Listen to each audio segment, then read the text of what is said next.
Hey, so tonight we're going to talk about rigging and animation, which I've started to look at for the fish. Now, this is a really simple one I did just using FK. FK means it's just forward. Basically, you have to, if you want to adjust a bone, so with FK, the bones kind of don't follow each other in that, let's say you want to adjust this bone here and you do a rotation here, it'll do the rotation, but it's not going to impact anything. It's just going to impact that that bone, or that point, if you will. But I got a simple animation where I kind of wag the tail at the beginning and moved the fish forward, turned around, and moved him back.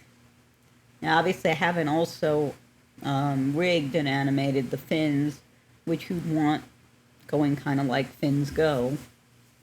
So this is the first one. Very simple. Not very exciting. And then I've been working on this one here, trying to get this right. This is a bit more sophisticated because this uses IK. Now, the difference is with FK, what I do is I just basically lay out my bones. I made them a child of, I bind them. So once you have your bones laid out and you select them, well, I guess it's already, you have to also select once you select the bones and the item that you're binding them to, you'll get this bind. And then you'll also see, let me show you the weight. So everything is under character. This, I pulled this off, it's a menu, but it does not include these top two items. So if you look at this shows how the different points are all weighted, what percentage to what bone, because if you see, you got all these bones. So in this part, this is how it knows what part of the skin to move with the bones when the bones move. And this is very basic. You can adjust it by selecting joints and then using, I believe it is the weight tool, to adjust the weighting between the joints. And sometimes you want to do that. Let's say if you're doing a person around the knee or shoulder, to make sure that it is deforming correctly. The other thing we might be able to do with these guys that I have not explored yet is spline animation, and that may work really well for this sort of thing, because I remember when I took the cinema class, I believe we did that for a snake. So I'm going to look into that as well, but here is your basic FK animation. So again, you bind it, and then I just put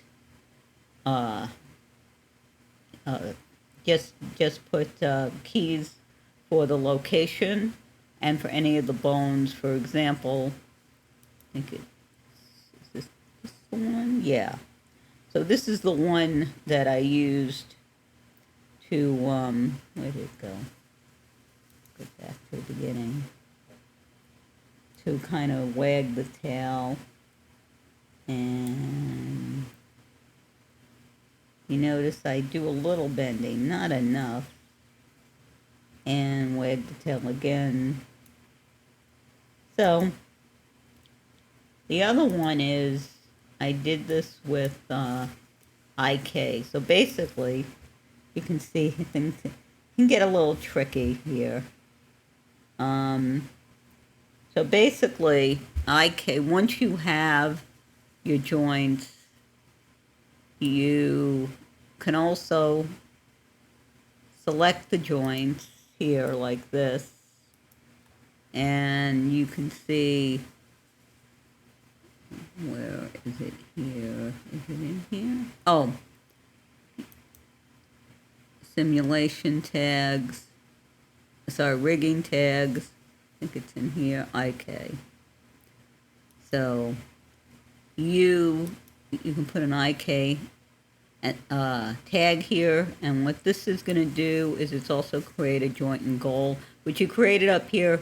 The reason I moved it down here is so that it stayed with the character as I moved it forward. Otherwise, and I'm going to show you this.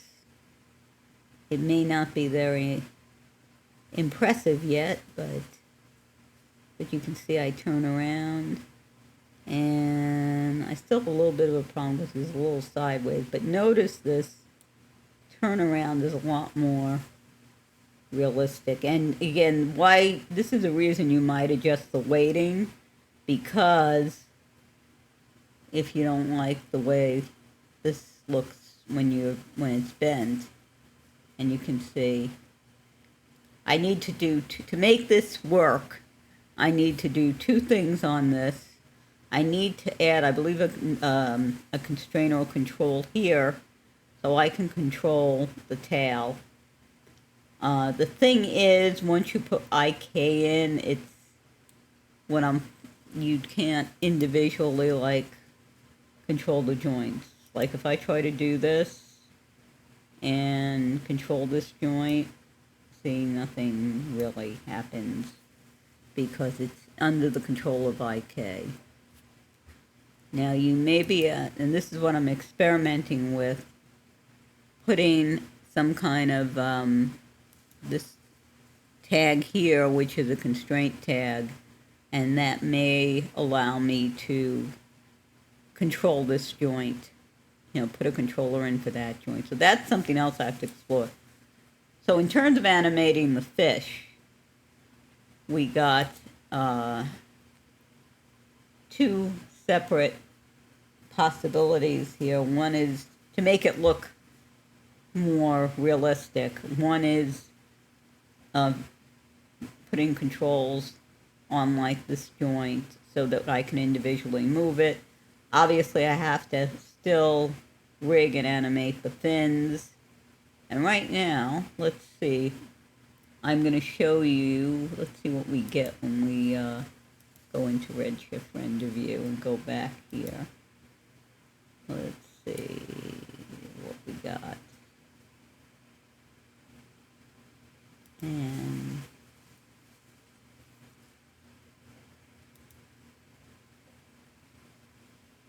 there we go. Let's move him. And okay, this is not, I was hoping it would move. And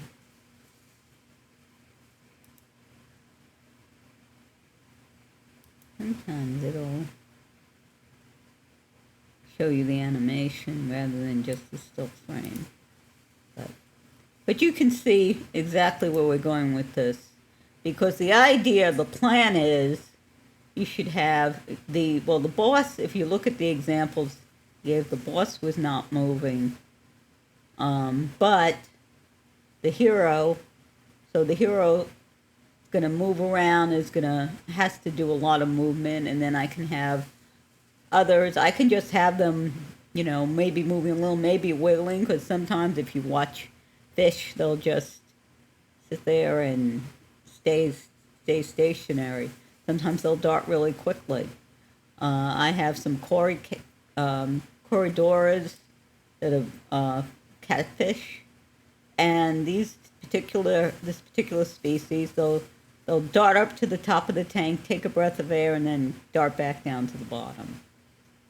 And you do see fish, kind of darting around sometimes, which is something I do want to capture. So what has been learned here that can benefit you.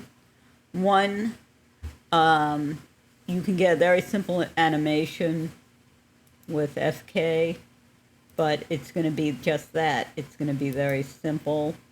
But that may be okay for certain things. But you can see this is not a very realistic fish animation.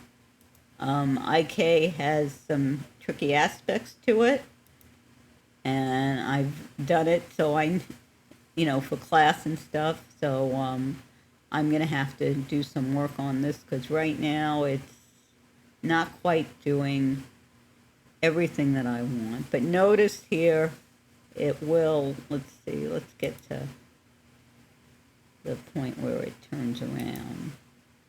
So if you look, it curls up, it turns, and then it straightens out. Now, I don't even know if I like this curl up, because it would seem that it curled up. It should go this way, and instead what it does is,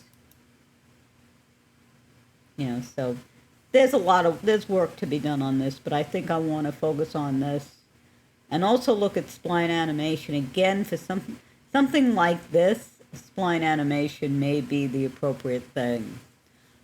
So hopefully you've learned something from this. If you're experienced animation, obviously you're way ahead of this, but if you haven't done animation, hopefully this will encourage you to experiment with this a little. And certainly all the tools have this sort of thing with these rigs. You can also often download animations and then bind them to the rig, so the animation will follow, or the rig will follow the animation, and that's very commonly used. In fact, for this challenge, they provided us with a number of animations for like a hero humanoid character, and the way they get those animations is basically they do motion capture, and something like the Roco, and Roco now has not just their suit, which is very expensive. It's about $3,000. So basically, if you want to get into that, that would be something you get when you actually have a paying job that's going to take advantage of it. They also have a non-suit version of their software that people are using. Obviously, it's not going to be as accurate, but it's also not $3,000.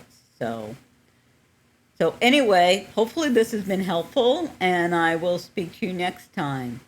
Take care.